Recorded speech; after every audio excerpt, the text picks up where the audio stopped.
All right. Um, Marcus Ely. Oh, wait. Before we get started, can I get you to say and spell your name for the camera? Verna Chef from Kinman, Arizona. I original from Colombia, South America. Virna, Verna Chef, Schiff as in Frank, Verna Chef. All right. Cool. Um, so Marcus Ely here with Vernon Schiff at the Trump rally here. Um, can you talk a little bit about you're holding the Latinos for Trump sign? Can you talk a little bit about why you, as a Latinx person, support Trump? I came to this beautiful country 23 years ago. It was difficult, it was expensive, but I could do it. So anybody could do it. And let me tell you, I feel insulted when I see these people that want to come to the greatest country. This is the greatest country with no documents, coming by the border, swimming by coyotes, and they risk their life. And let me tell you, 3 weeks ago, I went to Mexico, Cancun, and before the airplane land, they give us like a permit. It's for allowed us 180 days.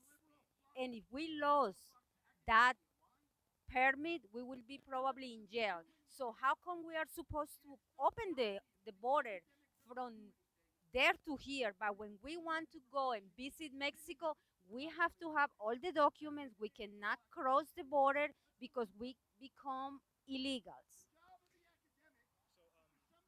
So one thing you said was it was an expensive process to become a citizen. Um, so what about those people that are less fortunate, don't have the funds to become citizens to do it the way you did it, and it takes them 2 3 years, and they're trying to escape from a dangerous situation. What about those folks? Oh, I will say, yeah, it's very unfortunate for them because probably they don't have the money. But unfortunately, or fortunately, this is a country of laws. Go try to go to another country. Can you go because you don't have the money, because you don't have the way to get the passport? So you're gonna through the border illegal? That's breaking the law.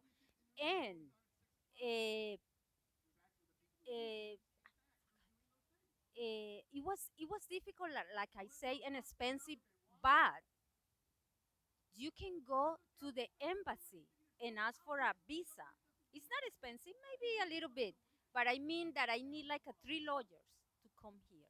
But anybody can go to the embassy in their country, the U.S. embassy, and wait and do it the right way. Like get the visa, maybe wait 2 3 months and get here.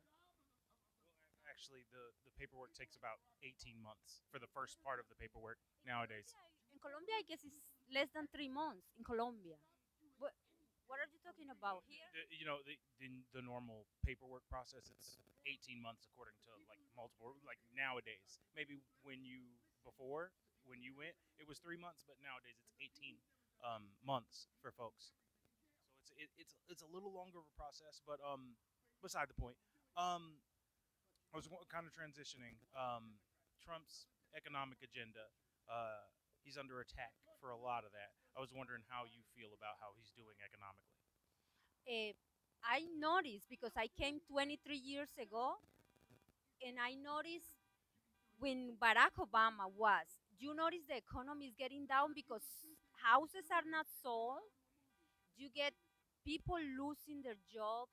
I know many companies were going and getting out of U.S. I heard they were like a air conditioner company going to Mexico.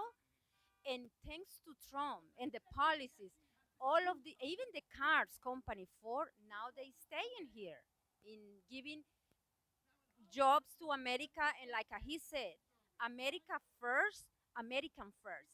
And let me tell you, I'm from Colombia, but I came 23 years ago, and now we have a trouble with the Venezuelan people because of the socialism in Venezuela.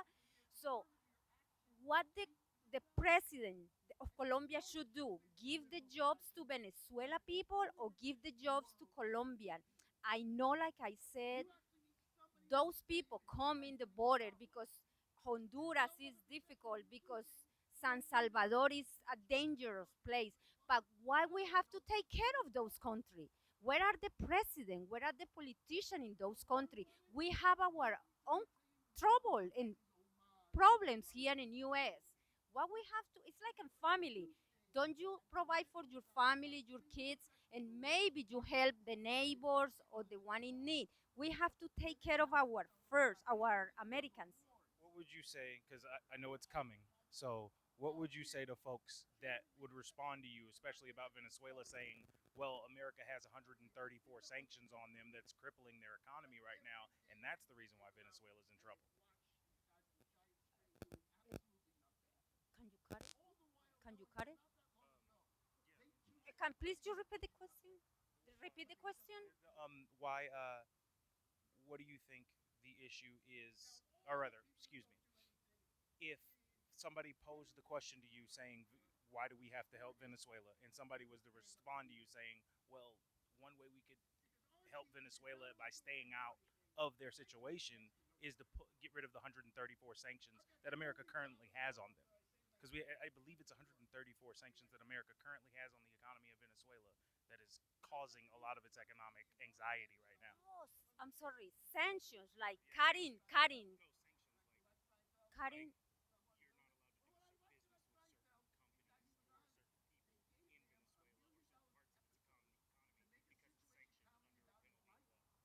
a protectionist policy U.S. from the U.S. Yes. Oh, like a sanciones. Oh, I'm sorry. Yeah, I understand now.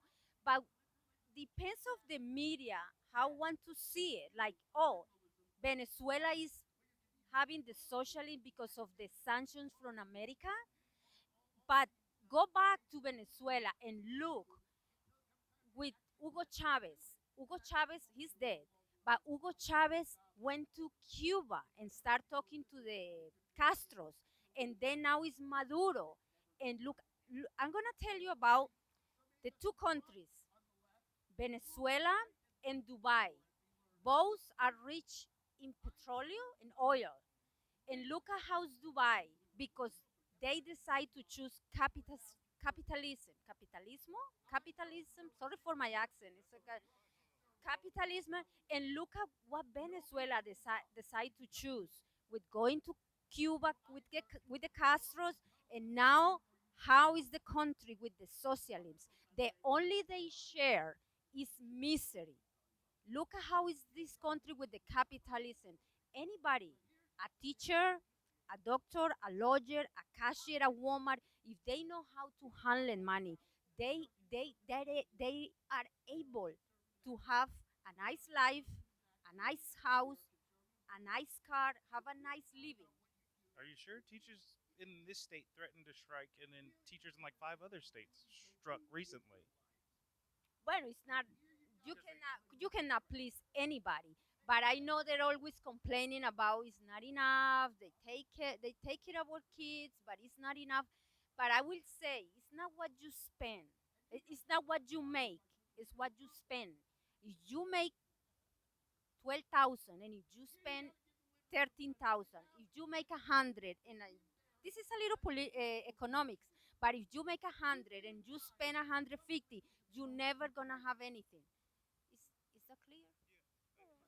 But if you make $12,000 a year in most places, you can't afford a place to live. That's the actual math of like around the country because that's just you can't 9 times out of 10 if after you take buy a place to live you still got to pay utilities, food, water, gas. Like you can't afford a place to live after $1,000 a month. But let me tell you, I'm from Colombia, and we don't have aid from the government like we do here. We have food stamps, we had welfare, we have supposedly education for everybody. And in Colombia, you don't have a penny. You don't get any help from anybody. So look at how the system is. I see people with the So the food stamps, the health care, and all these other things that help people out make it better for folks is what you're saying. yes, I do, but there are people using the food stamps to buy drugs, to buy cigarettes, to get drunk. Because I see it in here, even in here, I see how they use the DB card. to buy. Supposedly, that's to buy food. To Yeah, to buy food, and they are buying this liquor. About welfare too. I want to say they complain about the back. Oh, my back hurts. I get too anxious to work with people. Everybody get anxious. Everybody get problems. Is that right? So yeah, like there's. I'm gonna wrap this up because we're running out of sunlight and I'm running out of battery. But thank you so much. I really appreciate you, Verna. It's been a pleasure.